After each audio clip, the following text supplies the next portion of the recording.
네, 프레스룸 라이브는 유튜브로도 시청할 수 있습니다. 댓글로 의견 주시면요. 저희가 질문해 드릴 테니까 의견 많이 주시기 바랍니다.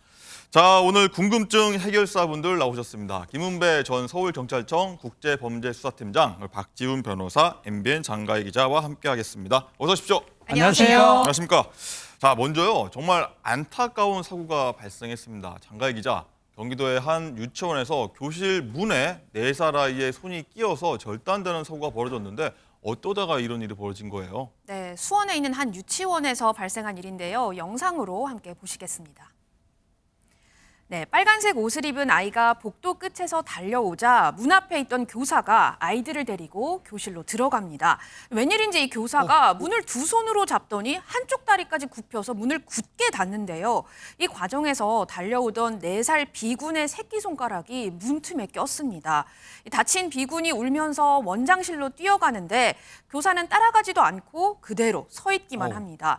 정말 상상하기도 힘든 엄청난 고통이었을 텐데요. 이 사고로 아이는 이 수원의 한 접합 전문 병원에서 수술을 받았는데 100% 회복이 안 될 수 있다는 게 지금 병원 측의 소견입니다. 정말 이게 우리 아이 같아서 정말 깜짝 놀랐는데 네. 그런 일이 벌어지면 안 되는데 얼마나 놀라고 아팠을까? 아이 상태 지금 어떤가요? 그렇죠. 변호사님? 지금 아이 보면 이 깜짝 놀라서 아이가 원장실로 달려가는 그런 모습이 지금 포착이 돼 있고 예. 또 선생님도 쳐다보긴 하고 있지만 뭔가 그 조치는 안 하는 모습까지 보이는데요.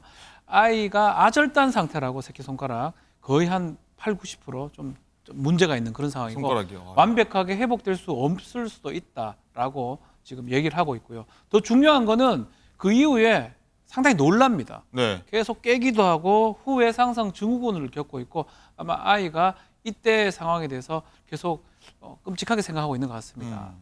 김 팀장님, 근데 이거 사고 관련해서요. 해당 교사하고 학부모 측 입장이 좀 많이 다르다고 해요. 그렇습니다. 피해 학부모 측하고 해당 교사하고는 주장이 틀린데요. 네. 피해 학부모는 그렇게 말하고 있습니다. 피해 아동 B군이 손가락을 다쳐서 피를 흘리면서 원장실로 뛰어가고 있는데도 불구하고 당시에 그 해당 담임 교사가 바라만 보고 있었다는 거예요. 네. 이유가 안 가죠. 응급조치를 안 하고. 그리고 또 문제는 뭐냐면 문을 닫을 때 저 화면에 나왔지만은 세게 밀었어요. 그렇기 때문에 저렇게까지 문을 밀 필요가 있을까라고 지금 의혹을 제기하고 예. 있는 거고 해당 교사는 뭐라고 했냐면 아동 비군을 따라서 다른 애들이 따라 나갈까 봐서 문을 꽉 닫았는데 문을 닫았을 때에는 그 피해 비군을 보지 못했다고 생각하기 때문에 뭐 안쪽에 있으니까 못 봤을 수는 있겠죠. 그래서 그렇기 때문에 저 CCTV가 필요하겠죠. 어떻든 네. 간에 그렇게 주장하고 있는데 그 주장은 경찰에서 조사하게 되면 확실하게 파악이 됩니다. 장가희 기자, 또 이 피해 아동 학부모 측은요, 이 사고 은폐를 좀 주장하고 있다 하더라고요. 네, 그렇습니다. 우선 김은배 팀장님 말씀하신 것처럼 부모님 입장에서는 대체 무슨 이유로 그 문을 그렇게 세게 닫았어야 했느냐 이 부분부터 의문이 드는 상황이고요. 또 수술 전부터 유치원 원장님께 CCTV 영상을 좀 보관해 줄 것을 여러 번이나 요청을 했는데 유치원에 갔을 때는 사고 당일 영상이 모두 삭제가 되어 있었다고 합니다. 네. 다만 이 원장 선생님이 휴대전화로 찍은 CCTV만 확인할 수 있었다고 하고요. 또 기가 막힌 건 피해 아동이 지난 4월에도 유치원에서 이 글루건에 화상을 입었는데 당시의 CCTV 영상도 삭제된 상태였답니다. 유치원 측에서는 CCTV 영상 일부러 지운 게 아니라면서 저장 용량이 좀 부족해서 영상들이 자연적으로 삭제된 것이라고 반박했습니다. 자, 이 원장님이 휴대전화로 그걸 해당 장면만 좀 찍었다는 것도 좀 이해가 안 되고요. 일단은 박지훈 변호사님, 네. 단정하기는 좀 쉽지 않지만 여러 그렇죠. 정황 봤을 때 제가 부모 입장에도 사실 사고 은폐 의혹 제기할 수 있을 것 같긴 해요. 그렇죠. CCTV가 하필이면 또 사고 났을 때 그때가 삭제가 됐는 거거든요.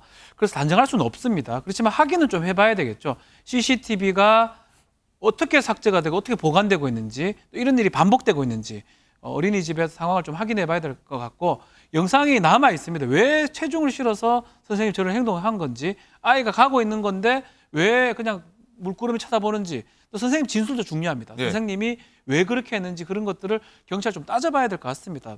학부모 입장에서는 당연히 문제 제기를 할 수 있고요.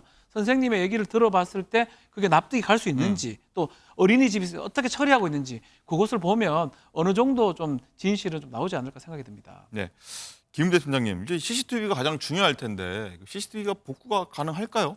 CCTV 복구는 가능합니다. 당시 경찰에서는 이제 아동학대하고 업무상 과실치상으로 원장과 교사를 입건했는데 왜 업무상 과실치상이냐면은 고의성이 없다고 본 거예요. 과실이기 때문에 입건했고 또 그리고 입건하게 되면 소환 조사를 하지 않습니까? 조사하는 과정에서 사실은 본인들 진술이 틀리기 때문에 가장 중요한 CCTV 영상을 복원한 다음에 그걸 토대로 해가지고 조사를 할 것 같습니다. 이런 CCTV 복구가 가능하다고 의견을 예, 가능합니다. 왜냐하면 저게 100%는 아니지만은 네. 이런 말 해도 모르지만은 더시기를 계속 하거나 하면 모르지만 일반적으로 복구는 되거든요. 한번 지어진 건 다시 예, 할 수 가능합니다. 있다. 네. 버퍼스가 계속됐다면 모르겠지만 그렇죠, 네. 알겠습니다. 박준 변호사님, 네. 일단은 뭐 모든 어린이집하고 유치원이 그런 건 아니지만요. 네. 일단은 부모들이 이렇게 좀 믿고 맡기는 시설에서 이렇게 좀 계속 안전사고가 벌어지니까 좀 체계적인 좀 예방 대책이 필요해 보인다. 이런 학부모들은 계속 그런 얘기를 하고 있어요. 특히 이제 손끼임, 문끼임 사고거든요. 이게 사실 어린이집 아이들이 어리기 때문에 가장 많이 일어날 수 있는 그런 사고 중에 하나입니다.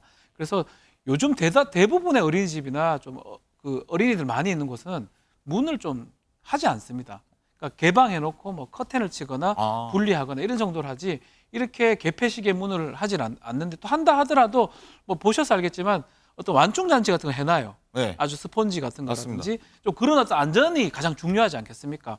아이들이 넘어질 만한 곳에는 또 안전장치 같은 거, 완충장치 같은 거 있어야 되는데 좀 그런 것들이 좀 안 했던 게 좀 아쉽지 않느냐. 사고는 뭐 일어났지만 선생님 잘못인지 아닌지는 더 따져봐야 되겠지만 그런 부분들이 좀 더 신경을 썼으면 좋겠다 이런 얘기가 많이 나오고 있습니다. 말씀하신 부분이 좀 법제화돼서 좀 안전장치가 좀 그렇죠. 마련됐으면 CCTV는 좋겠습니다. 법제화돼 있지만 예. 안전장치는 사실은 법제화는 안 돼 있거든요. 근데 이런 부분에 대해서 조금 더 책임을 물 수 있는 그런 법이 좀 필요하지 않을까 생각이 듭니다. 알겠습니다. 진심으로 아이의 손이 회복되길 바라겠습니다.